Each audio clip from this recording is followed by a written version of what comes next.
Film diawali dengan memperlihatkan seorang detektif wanita yang bernama Kapten Veles. Malam itu di perjalanan, ia mendapatkan telepon dari seorang yang misterius. Ia mengatakan kalau ia memiliki informasi yang sangat rahasia. Sambil ketakutan, si penelpon mengatakan ia khawatir jika informasi tersebut sampai bocor ke orang lain, maka sesuatu yang berbahaya bisa terjadi. Namun Veles sang kapten mengatakan kalau ia bisa dipercaya sambil menenangkan si penelpon. Hingga tak lama kemudian, ia pun segera menuju ke sebuah dermaga. Begitu tiba di sana dan keluar dari mobilnya, sang kapten terkejut karena tanpa ia duga, tiba-tiba seseorang yang memakai topeng langsung menyerangnya dengan tembakan. Veles sang kapten segera bersembunyi dan segera menuliskan sebuah pesan di handphonenya. Meski tubuhnya terkena tembakan, Kapten Veles tetap bertahan menyelesaikan pesan yang sedang ia tulis.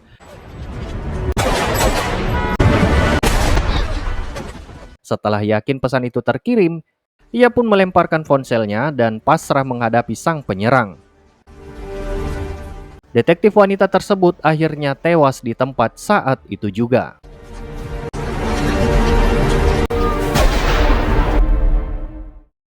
Beberapa saat setelah kejadian itu, terlihat suasana di kantor polisi Miami berubah menjadi tegang dan kacau atas kasus tewasnya Kapten Veles, dan hal itu menjadi bahan pembicaraan utama.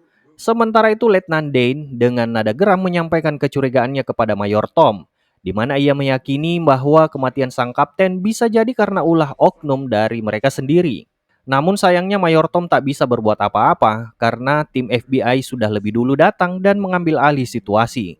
Tak lama kemudian kantor polisi kedatangan dua agen FBI yang langsung mengusut unit TNT alias Satuan Narkoba yang dulu dipimpin oleh Kapten Veles. Pemeriksaan dimulai dengan memanggil para detektif. Dimulai dari Detektif Numa, Mike R.O. hingga Lolo. Conflict? What do you mean? Tactical narcotics team. And let's her murder. Curious. Suasana berubah panas ketika Sersan JD mendapat giliran. Ia bersikukuh bahwa anak buah TNT tidak terlibat dalam kematian komandannya dan menilai penyelidikan FBI hanya buang waktu saja. Namun sikapnya mulai goyah saat FBI menyinggung kedekatannya dengan Veles. Ketegangan memuncak ketika agen Dale Bryan menjelaskan bahwa Veles bisa jadi polisi yang kotor, membuat JD kehilangan kendali hingga adu fisik pun tak terhindarkan.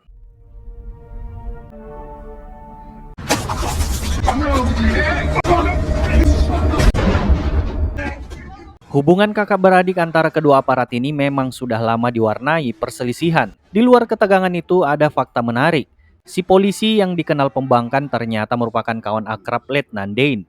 Justru sang letnan, sosok polisi yang dikenal sangat jujur inilah yang menjamin dan mempromosikan JD hingga naik pangkat menjadi sersan. Namun di sisi lain, tewasnya Kapten Veles benar-benar telah mengguncang perasaan sang letnan. Hey, so you saw your brother? If they're here after all this time looking at us. Hal ini bukan sekedar rasa duka, melainkan sebuah peringatan keras baginya bahwa internal kepolisian Miami sedang mengalami krisis moral yang serius. Fucking surface, you know what I mean? Exactly. Fucking basic shit. I hate being a cop. Setelah urusan investigasi yang melelahkan itu rampung, para personel TNT yang tersisa memutuskan untuk bersantai sejenak. Di balik seragam mereka, ternyata tim ini punya hubungan yang sangat solid dengan unit DEI, Satuan Anti Narkotika yang beroperasi di luar struktur kepolisian reguler. Hey guys, chill out. Di tengah obrolan santai mereka, sebuah isu panas mencuat. Kabar burung tentang adanya gudang rahasia milik kartel yang kini ditinggalkan tanpa penjagaan. Tak disangka, Letnan Dane ternyata sudah mengantongi koordinat lokasi tersebut. Bahkan pesan singkat yang masuk ke ponselnya dibuatkan simbol big dollar, yang artinya sinyal kuat bahwa di dalam rumah terbengkalai itu tersimpan tumpukan uang tunai yang nilainya sangat fantastis.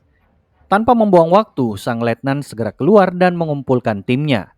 Ia menginstruksikan mereka untuk bergerak menuju lokasi yang baru saja ia terima, dengan dalih adanya laporan kriminal mendesak yang harus segera ditangani dengan rencana penyelundupan uang, sehingga ia secara khusus meminta bantuan seekor anjing pelacak. Namun respon timnya tidak seantusias yang ia bayangkan. Selain mereka harus lembur malam itu, otomatis uang lembur mereka tidak akan dibayarkan oleh kantor jika mengerjakan tugas yang lain. Namun ada sebuah kejanggalan dalam instruksi Letnan Dane kali ini. Saat Numa bertanya mengenai estimasi uang yang akan mereka sita, Dan menjawab dengan angka $250.000. Namun ketika Mike Rowe datang menyusul dan mengajukan pertanyaan yang persis sama, sang letnan justru memberikan angka yang berbeda, yakni hanya $150.000.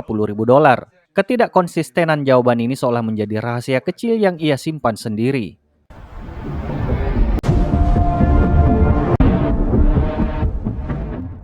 Tak lama kemudian unit TNT tersebut segera memacu kendaraan mereka menuju kawasan Hialeah, sesuai dengan koordinat yang tertera dalam pesan misterius di ponsel Pak Letnan. Tujuan mereka ternyata adalah sebuah kompleks di area pojok yang terpencil, jauh dari kebisingan lalu lintas kota. Atmosfer di sana terasa mati, deretan bangunan tampak kosong dan tak berpenghuni.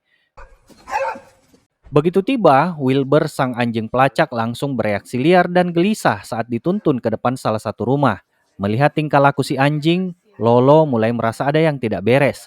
Ia pun mendesak Pak Letnan untuk menyebutkan nominal pasti uang yang mereka incar. Kali ini jawaban atasan kembali menyebut angka $75.000 yang berbeda dari sebelumnya. Namun Lolo yang melihat reaksi histeris Wilbur tak lantas percaya. Ia yakin insting penciuman anjing itu menandakan keberadaan harta yang jauh lebih besar daripada yang disebutkan Dean. Setelah debat kecil itu, mereka akhirnya mengetuk pintu rumah tersebut. Di luar dugaan, penghuninya adalah seorang wanita muda asal Kolombia yang bernama Desi. Ia menjelaskan bahwa dirinya adalah cucu dari mendiang pemilik rumah tersebut dan kini tinggal seorang diri di sana. Kedatangan tim TNT yang tiba-tiba jelas membuatnya syok. Desi bersikeras meyakinkan mereka bahwa rumahnya bersih dan tidak ada simpanan narkoboy seperti yang mereka duga. What's different?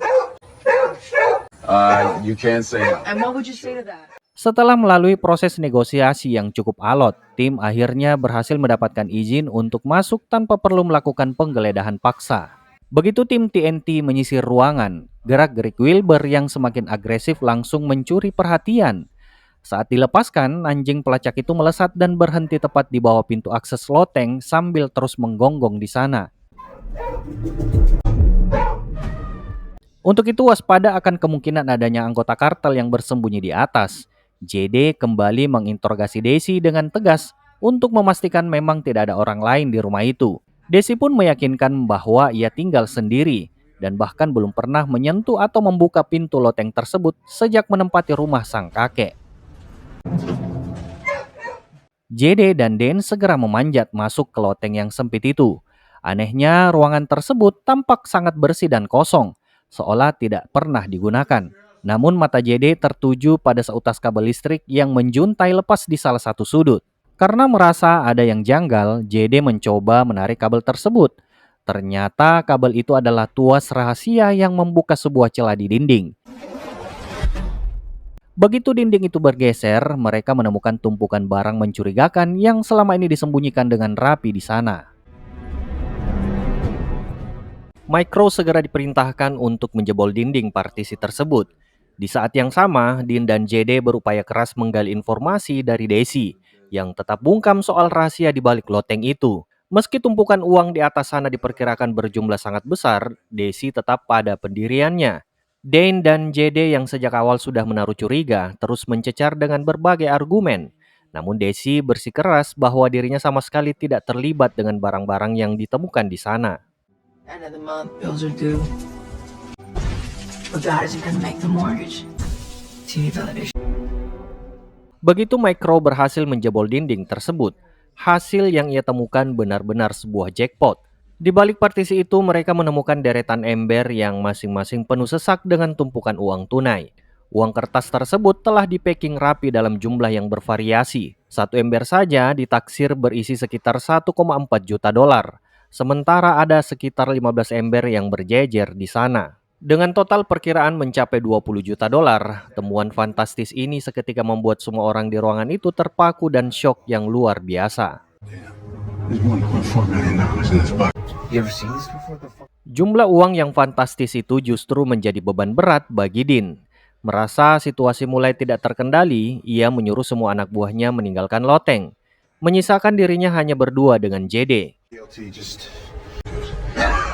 Fucked up shit. Just turn your rip, alright?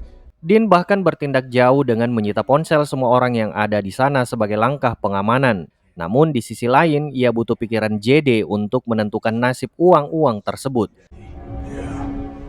Saat JD mencoba mengkonfirmasi info awal yang menyatakan jumlah uang hanya sekitar 300.000 dolar, Dean menyadari kerumitan yang ada. Melaporkan temuan sebesar 20 juta dolar saat data awal itu jelas merupakan tindakan yang sangat beresiko dan mencurigakan.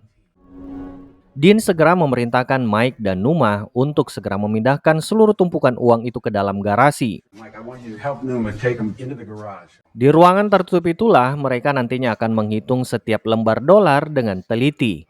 Kali ini Dean tidak ingin bermain api. Ia bersikeras mengikuti prosedur seketat mungkin. Pikirannya diliputi kecemasan bahwa temuan masif ini bisa saja sebuah jebakan. All right, so we called him. Baginya meleset $1 saja dalam perhitungan bisa mengubah status mereka dari penegak hukum menjadi tersangka.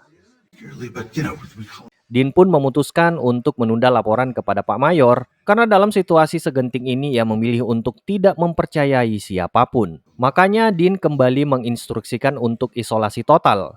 Siapapun dilarang menghubungi dunia luar. Bahkan Lolo yang memohon izin hanya untuk memberi kabar pada anaknya pun ditolak mentah-mentah. Quick phone call. He's my girls. I need to say goodnight to. I am sorry. I cannot give you a head around this, please. Di tengah suasana yang mencekam itu, Desi tiba-tiba melontarkan celutukan provokatif.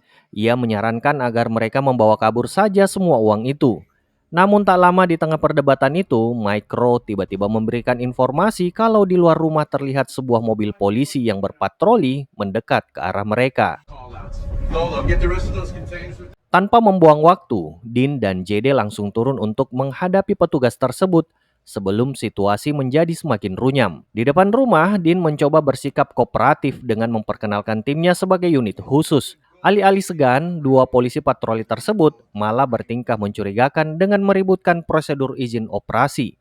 Walaupun Dean sudah menunjukkan otoritas pangkatnya, mereka tetap bersikap keras kepala. Sementara itu, JD terpaku pada salah satu polisi lokal tersebut. Ada kilas ingatan yang membuatnya yakin bahwa pria itu bukan orang asing, meski sang polisi terus mengelak. Officers. I know you. Atmosfer sempat menegang hingga akhirnya kedua polisi itu memutuskan untuk menyudahi urusannya dan pergi dari sana. Police units. Trust me. You think they're on this place? Yeah. Setelah polisi tersebut pergi, sontak JD menegaskan kepada Dean bahwa polisi yang mereka hadapi barusan adalah pemain lama di dunia gelap kepolisian yang telah dimutasi. Ia menduga kedatangan patroli tadi bukanlah kebetulan, melainkan karena mereka sudah mengendus isi loteng tersebut. Dean pun merasakan bahaya yang sama. Untuk itu, Dean segera mengambil keputusan dan menginstruksikan ke semua anggotanya agar bersiaga penuh menghadapi kemungkinan serangan dadakan yang bisa muncul kapan saja. Di sisi lain, pemindahan uang ke garasi telah rampung dilakukan oleh Micro, Numa, dan Lolo, sementara Desi tetap diamankan dalam kondisi terborgol di dapur. Numa dan Lolo berusaha tetap enjoy dengan tugas mereka, walaupun tanpa upah tambahan, namun tidak bagi Mike yang terlihat begitu cemas. Menurutnya, larangan untuk berkomunikasi dengan pihak luar dirasanya sangat janggal. Apalagi penemuan uang jutaan dolar ini adalah kasus besar yang sangat genting, yang semestinya harus dilaporkan. Makanya ia merasa ragu dengan keputusan Dean kali ini. Yeah, he need a nap. Demi keamanan, Micro memutuskan untuk memarkir mobil tepat di depan pintu garasi. Langkah ini diambil guna memperkuat perlindungan, mengingat pintu tersebut hanya terbuat dari bahan fiberglass yang rapuh. Begitu masuk ke dalam, Dean dan JD langsung memerintahkan semua orang untuk segera mengenakan rompi pelindung vest. Setelah memastikan seluruh ember uang sudah terkumpul, Dean menugaskan Mike untuk berjaga di baris depan rumah. So let's figure out a system to count. We can move the car, Mike. Sementara itu, Numa dan Lolo diinstruksikan untuk mulai menghitung paket uang tanpa keterangan harus dihitung manual lembar demi lembar. Sedangkan paket yang sudah berlabel cukup dicatat sesuai angka yang tertera. I swear to God. Sementara itu sambil berjaga, Mike memanfaatkan kesempatan untuk menggunakan ponsel sekali pakai miliknya. Ia mengirim laporan gelap kepada Pak Mayor tentang jutaan dolar yang kini disembunyikan di garasi. Di sisi lain, Dean terus menekan Desi hingga wanita itu memberikan keterangan baru.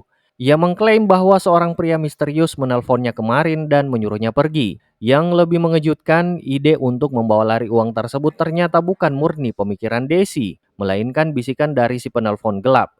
I don't think they could take all of it, but Merasa ada yang tidak beres dengan pengakuan yang tumpang tindih ini, Dean memutuskan untuk menyelidiki masa lalu Desi melalui laporan kriminalnya. Setelah memeriksa arsip kriminal, Dean menemukan bahwa Desi bukanlah orang baru bagi aparat. Ia memiliki rekam jejak sebagai informan khusus narkotika. Seketika itu juga, Dean dan JD menarik kesimpulan yang sama. Mereka yakin Desi telah mengatur strategi agar uang di loteng itu ditemukan. Tujuannya karena ia ingin mengklaim haknya sebagai informan dan membawa pulang jatah 20% dari total temuan, sesuai aturan hukum yang berlaku di kota Miami. Somebody come by the house, leave a business card. Hey, is that what's happening? Is a girl can get rich snitching and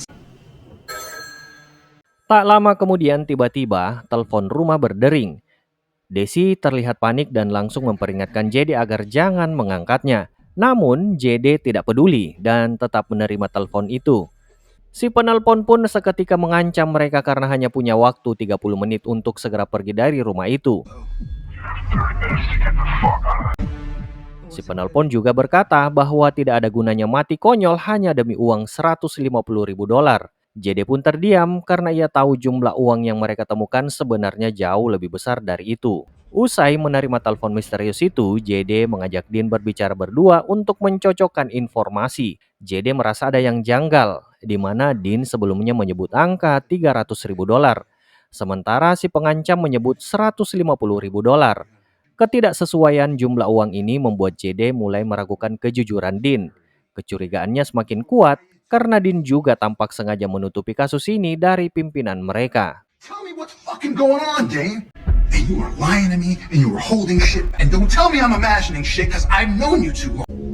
You think I want to do it? I don't know what you're doing, man. JD pun mencoba menekan Dean agar mau memperlihatkan surat penanganan kasusnya. Tapi Dean malah mengaku kalau ia tidak punya surat itu.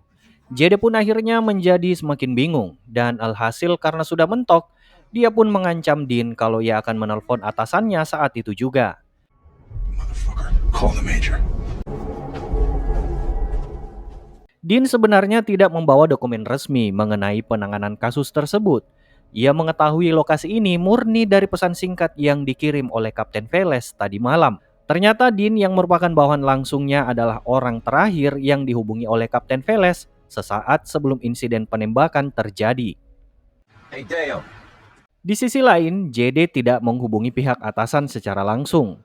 Melalui perantara Sersan, kabar tersebut justru disampaikan kepada Matthew, seorang agen di AI. Melalui Matthew, JD mencoba menggali informasi lebih dalam. Ia curiga ada rahasia tentang Dean yang belum ia ketahui. Namun informasi yang dimiliki Matthew sangat terbatas. Ia hanya tahu bahwa Dean memiliki tekad yang sangat kuat untuk membongkar kasus pembunuhan Kapten Veles. Alih-alih membantu, Matthew sang agen di AI justru melemparkan isu panas kepada JD. Ia mulai meragukan ada kedekatan antara Dean dengan mendiang Kapten Veles. Matthew juga merasa sinis, ia mempertanyakan mengapa Dean yang terpilih menjadi letnan. Padahal ia sendiri pernah menjalin hubungan asmara dengan sang kapten. Makanya Matthew pun menganalisa bagaimana jika memang benar kalau Kapten Veles lah yang menyembunyikan uang-uang tersebut di sana. Akan tetapi siapa sangka kalau ia ketahuan oleh Dean. Jadi suka atau tidak, kemungkinan Dean juga ikut terlibat akan kasus kematian Veles. Dari perbincangan mereka jelas kalau Matthew memiliki niat yang tidak baik. Ia sampai membeberkan kondisi Dean saat ini sebenarnya tidak baik-baik saja. Selain beban ekonomi dan hatinya patah karena kehilangan anaknya akibat terkena penyakit kanker, bagi Matthew kondisi mental Dean yang tidak stabil bisa saja menjadikannya tersangka pembunuhan Kapten Veles. Matthew yang tidak mau membuang waktu lalu meminta JD untuk tetap standby di sana memantau situasi. Sementara ia dan rekannya yang bernama Deo langsung tancap gas menuju TKP. Dean yang kemudian menuju garasi tak lama setelah itu. Di hadapan Numa dan Lolo, Dean pun menawarkan mereka untuk membawa pulang 1 atau 2 ikat uang tersebut. Karena Dean sendiri juga akan mengambil jatahnya. Namun sayangnya mereka lupa merapatkan pintu, sehingga Desi yang berada di balik dinding ruangan sebelah bisa mendengar seluruh rencana mereka itu. Tak lama kemudian, Dean melangkah keluar, lalu menelpon Pak Mayor untuk melaporkan bahwa uang yang mereka temukan berjumlah $150.000. Desi kembali menangkap suara percakapan itu, dan hal tersebut semakin menguatkan keyakinannya bahwa Dean memang seorang polisi yang korup. Sementara itu, JD menyusul Mike Rowe yang berjaga di depan rumah. Keduanya merasa ganjil melihat lampu-lampu tetangga yang menyala serempak di waktu yang sama. Oh shit. You see that? First I thought it was like electrical short. Hal itu membuat Mike teringat akan gosip yang viral tentang sekelompok kartel yang telah membeli semua rumah di blok tersebut. Tak lama, pandangan mereka tertuju pada satu rumah yang lampunya menyala kedap-kedip, seolah mengirimkan pesan lewat kode Morse. Detik itu juga mereka sadar bahwa pihak kartel kemungkinan besar sudah mengetahui keberadaan mereka di sana. Untuk itu, JD memerintahkan Mike agar secepatnya menghubungi Dean selagi ia pergi mengecek rumah tersebut. Namun saat baru saja melangkah masuk ke dalam rumah, Mike justru dicegat oleh Desi, di mana Desi memperingatkannya bahwa bos mereka alias Dean juga berniat mengambil uang di tempat itu. Info itu ia sampaikan sesuai apa yang baru saja ia dengarkan. Wait, you heard them say this? Di saat yang sama, Dean melangkah masuk ke dapur dan langsung menegur Mike karena tidak berada di pos jaganya di depan rumah. Mike menjelaskan bahwa JD sedang pergi mengecek rumah di seberang. Mendengar hal itu, Dean yang sudah merasa tidak enak hati setelah sempat menguping pembicaraan Mike dan Desi, langsung menyuruh bawahannya menunjukkan rumah tersebut. Melihat situasi yang semakin genting, Desi mulai panik. Ia berteriak memohon agar segera dibawa keluar dan diamankan dari tempat itu. Namun, suasana semakin mencekam ketika telepon rumah tiba-tiba berdering kembali. Si penelpon memberikan peringatan terakhir, waktu mereka hanya tersisa 10 menit lagi. Begitu sampai di luar, Dean terus membuntuti Mike sambil mendesaknya soal pembicaraan rahasia dengan Desi tadi. Mike terpojok berusaha menghindar dan mencari-cari alasan untuk menutupi hal tersebut. Hingga tak lama kemudian, begitu tiba di dekat rumah yang dituju, Mike berhenti dan menunjukkan lokasinya. Namun siapa sangka, Dean tiba-tiba melontarkan pernyataan dan menuduh Mike adalah pengkhianat di kelompok mereka, yang membuat Mike langsung terkejut. Akan tetapi Mike kembali menyangkal tuduhan itu. Why don't you head back to the house and help me finish the count? Tak lama kemudian, Dean memerintahkan Mike untuk segera kembali ke dalam rumah, sementara ia sendiri yang akan langsung mencari JD. Mike pun berbalik arah dengan langkah kaki yang terasa berat. Perasaannya tidak karuan, ia terus dihantui rasa takut kalau Dean akan menembak punggungnya dari belakang. Namun Mike yang menyadari kalau Dean melangkah menjauh darinya, ia pun merasa kalau inilah momen yang tepat untuk melaporkan perkembangan. Untuk itu ia segera mengambil ponsel di kantongnya dan dengan suara pelan ia memberi kode agar rencana rahasia mereka segera dijalankan saat itu juga. Sementara itu, JD yang berhasil menyelinap ke dalam rumah. Meski suasananya gelap, ia melihat beberapa peralatan elektronik masih menyala. Dan di saat yang sama, tiba-tiba sebuah pesan dari Matthew masuk ke ponselnya. Ia mengabarkan kepadanya kalau ternyata laporan resmi soal penanganan kasus ini tidak pernah terdaftar sama sekali. Dan begitu JD tiba di salah satu kamar, tiba-tiba dari belakang sosok misterius muncul dan langsung menodongnya dengan senjata. Di sisi lain, Mike yang kembali masuk ke dalam rumah lalu bertemu dengan Desi yang tampak semakin ketakutan. Ia mulai menaruh curiga ketika melihat pintu garasi sudah terkunci rapat dan disegel. Sambil mendapati Numa dan Lolo yang dengan tergesa-gesa membungkus tumpukan uang untuk dimasukkan ke dalam tas. Why do you have zip ties on? Bersamaan dengan itu, Dean pun datang dan segera menyuruhnya ikut membantu mengemasi uang-uang itu. Akan tetapi Mike justru berbalik bertanya tentang keberadaan Dean. Belum sempat terjawab, tiba-tiba seluruh lampu di rumah itu mati total dan yang terjadi.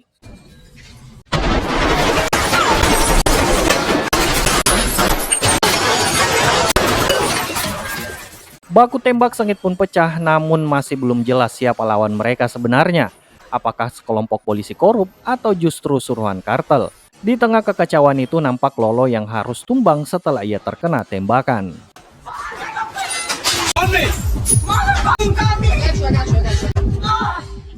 Tak lama kemudian serangan dari arah luar berhenti seketika. Maka dari itu, Dean pun segera memerintahkan kepada Mike untuk bergerak dan melakukan pengejaran saat itu juga. Berbekal jejak tetesan darah di tanah, kedua polisi itu terus membuntuti arah pelarian lawan dan melihat sosok bayangan yang sedang terpincang-pincang mencoba menghilang di kegelapan. Hingga aksi kejar-kejaran pun tak terhindarkan.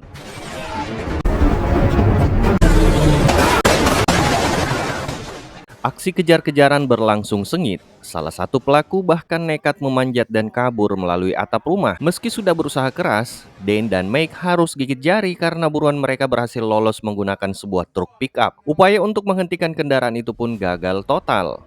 Di tengah kekacauan tersebut, Dane sempat mencatat bahwa ada 3 orang di dalam truk itu. Tak lama kemudian suasana kembali tegang dengan munculnya seorang pria bersenjata bersama JD. Ternyata pria yang nyaris dihajar Dan sebelumnya bukanlah bagian dari komplotan penembak, melainkan penjaga rumah milik kartel yang sempat didatangi JD. Penjaga itu pun langsung menghubungi bos besarnya di Kolombia untuk melaporkan situasi yang terjadi.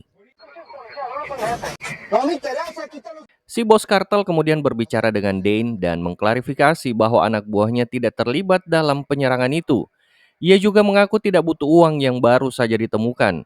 Secara terang-terangan, ia menyebut situasi ini seperti sebuah permainan catur.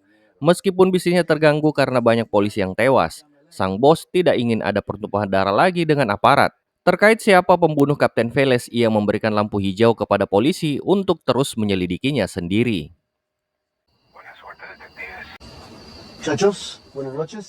Setelah pembicaraan berakhir, JD mengajak Dan dan Mike untuk segera kembali ke rumah.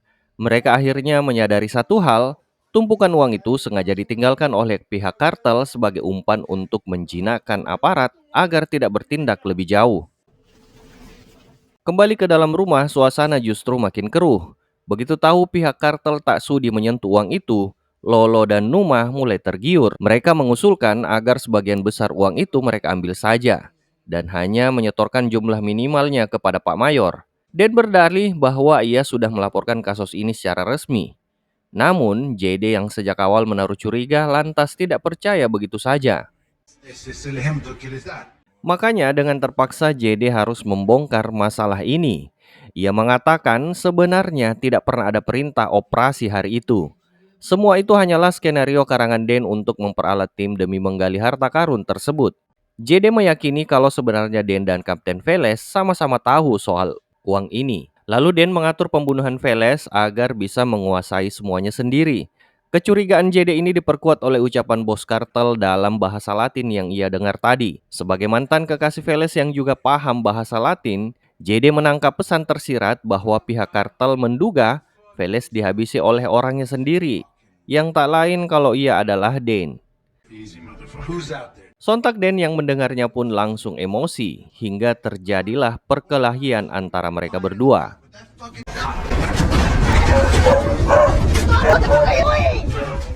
Untuk menghindari baku hantam susulan, Numa mengusir JD keluar rumah sementara waktu. Begitu suasana kondusif, Dan tanpa ragu kembali ke rencananya, di mana Lolo dan Numa diminta segera mengemas uang-uang tersebut, sedangkan Mike diberi tugas sampingan menjaga Desi di dapur. Di lain sisi, Mike yang merasa dianaktirikan dan curiga dirinya yang sedang dikelabui soal pembagian uang, ia pun masuk ke kamar mandi untuk menelpon secara sembunyi-sembunyi melalui ponsel rahasianya. Namun, ia tersentak saat menyadari ponsel khusus polisi itu sudah hilang dari sakunya. Karena tak bisa berbuat apa-apa, Mike pun memutuskan untuk bertindak nekat. Begitu berada di luar, JD diam-diam menghubungi pihak DEI untuk melaporkan pengkhianatan Dan yang ingin menguasai seluruh uang tersebut, sekaligus menanyakan berapa banyak pasukan yang akan dibawa. Ternyata Matty hanya datang dengan tim kecil dan sebuah mobil van. Akan tetapi begitu JD menyebutkan nominal uang yang akan mereka bawa di TKP, Matty pun langsung shock dan tanpa pikir panjang, ia pun segera menuju lokasi. Tak lama setelah JD mengakhiri teleponnya, entah siapa yang kembali ia kirimi pesan. Sementara itu di garasi, proses pengepakan uang hampir selesai. Namun sebelum beranjak, Dan mencatat angka pasti jumlah uang tersebut dan mewanti-wanti dua anak buahnya agar terus mengingatnya. Don't say it out loud. Got it. Namun suasana tenang itu pecah saat api tiba-tiba berkobar dari balik dinding. Mereka pun bergegas menyelamatkan tas-tas berisi uang itu keluar dari sana. Begitu keluar rumah, Dan melihat Mike dan Daisy sudah menunggu di dekat kendaraan yang dipesan JD. Di sana ada Matthew yang langsung menawarkan diri untuk membantu mengangkut barang. Dan yang tidak menyadari jebakan Matthew segera memerintahkan anak buahnya memasukkan semua tas uang ke dalam mobil van. Agar situasi di lokasi tetap terkendali, Dane membagi tugas di mana Numa dan Lolo diminta tinggal untuk menjaga Desi dan menunggu petugas pemadam kebakaran datang. Namun langkah Dane terhalang oleh JD yang tiba-tiba melarangnya pergi. JD sangat tidak setuju dengan keputusan Dane, hingga keduanya kembali terlibat pertengkaran mulut yang cukup sengit. Setelah dilerai oleh Matthew, barulah mereka semua naik ke mobil van dan pergi meninggalkan rumah itu bersama tumpukan uang temuan mereka. Di perjalanan dengan tumpukan uang jutaan dolar, 4 pria bersenjata itu terlihat saling tidak percaya. Di dalam kabin yang sempit itu, mereka semua sudah standby dengan senjatanya masing-masing, serta pikiran yang dipenuhi kebohongan serta rencana yang hanya mereka dan Tuhanlah yang tahu. Beberapa saat kemudian, karena tak ada yang berbicara, Dane akhirnya memecah suasana dengan bertanya kemana arah tujuan mereka. Sontak Matthew menjawab dengan tegas bahwa mereka menuju markas DEI. Namun JD menyelah dan mengaku bahwa ia sudah terlanjur mengatur titik temu dengan Pak Mayor di sebuah bank. Akan tetapi Mike langsung membantah ucapan JD berdasarkan informasi yang ia dapatkan dari Desi sebelumnya. Akhirnya Dan mulai mengkonfrontasi Mike. Ia mempertanyakan apakah rekannya itu benar-benar seorang pengkhianat. Namun Mike yang tidak tinggal diam langsung menyerang balik dengan mengungkit laporan Dan ke Pak Mayor yang hanya mencantumkan angka $150.000. Dan disinilah semua Dan jelaskan perlahan. Skenario yang ia bangun sebelumnya akan semua ucapannya di depan Desi hanyalah akting belaka. Dan sengaja mengarang drama itu, termasuk soal jumlah uang yang dilaporkan, hanya untuk menguji jalur komunikasi antara Desi dan Mike. Ia ingin memastikan bahwa informasi yang ia umpankan memang sampai ke telinga Mike melalui Desi. Sebenarnya sedari awal, Dan ini telah mewaspadai Mike karena hanya dialah yang pernah mendengar jumlah uang yang ia beberkan. Hal itu sama persis dengan perkataan si penelpon misterius akan jumlah uang tersebut. Akan tetapi Mike berdalih kalau si penelpon itu adalah ia sendiri. Namun ia tidak menyadari kalau HP yang ia gunakan yang ia kira hilang itu ternyata telah dicopet oleh JD di saat perkelahian di dalam garasi. Dan terus menyudutkan Mike dengan sederet tuduhan, mulai dari ia menelpon polisi lokal hingga sengaja menyulut api di pintu garasi sebagai pengalih perhatian. Baginya Mike adalah orang yang paling berambisi mencuri uang itu sepanjang malam. Faktanya, sepanjang hari itu Dan memang sengaja menebar kebohongan kepada siapapun demi memancing keadaan. Kejujuran baru ia ungkapkan kepada JD saat ia menyusul sahabatnya itu ke rumah seberang.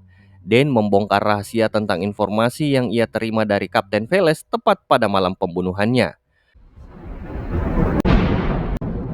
Kejeniusan Dan yang sengaja mengaduk air keruh hanya untuk melihat siapa pengkhianat yang akan muncul ke permukaan. Dan tahu bahwa Kapten Veles sebenarnya ingin menjadikan uang tersebut sebagai umpan untuk menjebak tim perampok. Namun maut menjemputnya lebih dulu. Kini Dan sangat yakin bahwa Mike adalah musuh dalam selimut dari tim mereka. Dan detik itu ia hanya perlu mencari tahu siapa rekan luar yang sebenarnya bekerja sama dengan Mike. I got this from a burner. Who? But Mike Rose with him. Kini giliran Matthew yang patut dicurigai. JD dan Dan merasa ada kejanggalan akan gerak-geriknya. Alasannya jelas, ia datang ke TKP tanpa tim pelengkap, serta tidak adanya kontak radio resmi. Hal itu jelas melanggar prosedur hukum. Mendengar hal itu, Matthew hanya mengatakan kalau kini JD sudah ketularan sakit jiwa seperti Dan. Namun si polisi ini tetap yakin pada analisanya. Suasana di dalam mobil makin panas setelah tahu siapa saja yang sebenarnya ada di sana. Salah satunya adalah Deo. Ia adalah wakil dari Matthew. Ternyata dialah orang yang selama ini menjadi kurir suara yang menelpon ke rumah setelah menerima bisikan informasi dari Mike. Matthew sendiri masih terus berkelit dan tidak mau mengaku. Akan tetapi Dan terus mencecar Mike di sana dan meminta Mike untuk jujur saja dengan siapa ia bekerja sama dalam kasus perampokan tersebut.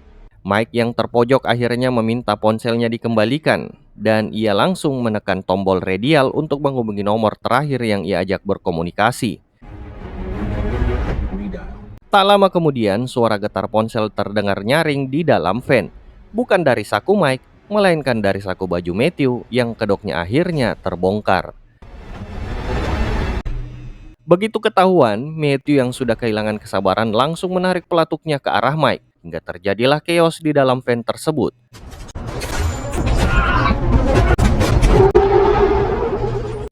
Di tengah kekacauan itu, JD sempat beraksi dengan melepaskan tembakan tepat ke arah Deo si sopir, hingga ia tewas seketika. Meskipun Matthew yang akhirnya menguasai keadaan serta uang bawaan yang berjumlah jutaan dolar tersebut. Di waktu yang sama, seorang penumpang dari mobil belakang bergegas turun untuk mengambil alih kemudi, menggantikan Deo yang telah tewas. Sementara di dalam kabin van, ketegangan makin memuncak saat Dan mengungkapkan fakta kalau ternyata pembunuh Veles adalah Matty sendiri. Berbeda dengan Matty, Mike sebenarnya hanya ingin mengancam dan tidak pernah berniat menghabisi nyawa kaptennya sendiri. Di tengah situasi panas itu, ponsel milik JD bergetar. Atas izin yang lain, ia menerima telepon tersebut dengan mengeraskan speakernya. Terdengar si penelpon melaporkan bahwa tim mereka sudah bersiap di depan. Dan benar saja, seketika lampu-lampu sorot pun menyala terang dari pinggir jalan. Rupanya jalanan telah diblokade total oleh anak buah Dale dari kesatuan FBI. Nah, terungkaplah kini siapa yang JD kirimi pesan setelah ia melakukan panggilannya dengan Matty, yaitu adiknya sendiri. Di mana hal itu sudah direncanakan JD dengan Dane sebelumnya. Pada akhirnya tidak ada lagi alasan bagi Matty untuk mengelak. Meskipun posisinya sudah terpojok, Matty tak hentinya berusaha membujuk Dan dan JD untuk kabur bersamanya. Apalagi saat itu tumpukan uang jutaan dolar kini ada di depan mata mereka. Situasi di dalam kabin benar-benar kacau. Mike yang merasa harga dirinya terinjak dan menolak untuk menyerah, akhirnya melepaskan tembakan ke arah rekannya sendiri. Tanpa pikir panjang, ia menyambar senapan dan satu tas penuh uang, lalu melompat keluar dari mobil. Baginya, uang itu adalah tiket satu-satunya menuju masa depan, meski harus ia tebus dengan cara yang gila. Dan terus mengejar Mike hingga keluar dari area halte kereta dan masuk ke wilayah rawa yang sepi. Di tempat lain, pelarian Matty terhambat gara-gara satu kantong uangnya terjatuh dari mobil. Ia terpaksa berhenti sejenak untuk mengambilnya. Namun, keputusan itu berakibat fatal karena JD berhasil menyusulnya.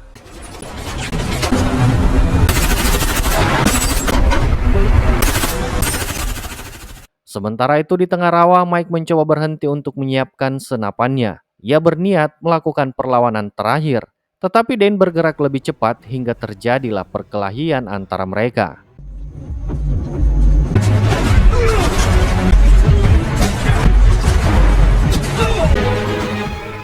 Pengejaran JD akhirnya membuahkan hasil. Di satu ruas jalan yang sempit, mobilnya berhasil memepet mobil baja yang dikendarai Matty. Keduanya terlibat aksi saling senggol dan hantam yang sangat sengit di sepanjang jalan. Meskipun pada akhirnya yang terjadi,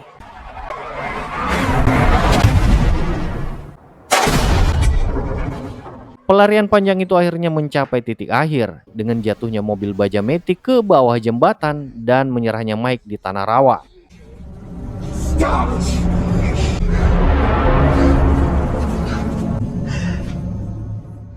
Tak ada lagi celah bagi mereka untuk kabur. Satu persatu anggota kelompok perampok yang tadinya begitu licin kini harus menghadapi kenyataan pahit. Di sisi lain, JD terlihat menghampiri mobil baja yang baru saja terjun bebas itu, sambil mengacungkan senjata dan melepaskan tembakan peringatan ke udara. Ia mengatakan untuk menyerah saja. Namun berhubung Matty yang keras kepala, ia masih saja mencoba bernegosiasi kepada JD demi keselamatan dirinya sendiri. Akan tetapi berhubung polisi bebal ini juga tidak mengenal kompromi, ia pun menolak tawaran tersebut. Namun melihat ada peluang, Matty pun bersiap menembak JD. Tapi sayang ternyata JD bergerak lebih cepat darinya dan menembak Matty hingga ia pun tewas seketika. Diam-diam uang yang asli sebenarnya telah dipindahkan ke dalam sebuah ember sejak saat Mike ditugaskan menjaga Daisy di dapur. Uang tersebut kemudian diangkut secara rahasia menggunakan mobil tua milik nenek Daisy dan dibawa langsung menuju kantor DEI. Setibanya di sana, seluruh tumpukan uang langsung dimasukkan ke dalam mesin hitung. Lolo dan Numa yang sebelumnya sudah diberitahu oleh Dane menyebutkan nominal totalnya dengan penuh percaya diri. Untuk memastikan semuanya akurat, Dane menyerahkan catatan hitungan yang dibawanya kepada petugas. Saat angka di mesin berhenti berputar, hasilnya ternyata cocok dengan catatan Dane dan tidak ada yang kurang sedikit pun. Berkat kecerdikan strategi tersebut, tim TNT dinyatakan lolos verifikasi dan secara resmi sukses menyelesaikan misi mereka. Di akhir cerita, Daisy dinyatakan resmi mendapatkan komisi sebesar 20% atau sekitar 4 juta dolar. Usut punya usut, Daisy lah orang pertama yang membocorkan keberadaan uang itu kepada Kapten Jackie Veles. Awalnya rumah nenek Daisy sengaja dijadikan tempat persembunyian uang oleh kartel untuk menyuap polisi. Begitu mendapat laporan dari Daisy, Kapten Veles berniat menggunakan uang itu sebagai jebakan untuk menangkap para perampok. Tapi sayang, niat baik sang kapten malah berakhir tragis. Rencana rahasianya terpaksa bocor karena seorang pengkhianat yang berasal dari kelompoknya sendiri dan tak lain ia adalah Mike Rowe. Hal itu sesuai fakta yang sering dikatakan oleh Letnan Dane kalau Mike adalah pengkhianat. Bagi Dan dan JD, urusan tumpukan uang bukan lagi prioritas utama. Setelah semua kekacauan yang terjadi, mereka sadar bahwa kesehatan mental dan ketenangan hati jauh lebih berharga daripada segalanya. Dan dengan begitu, film pun selesai. Terima kasih sudah menonton, semoga kalian terhibur. Sampai jumpa di alur film seru lainnya, and bye-bye.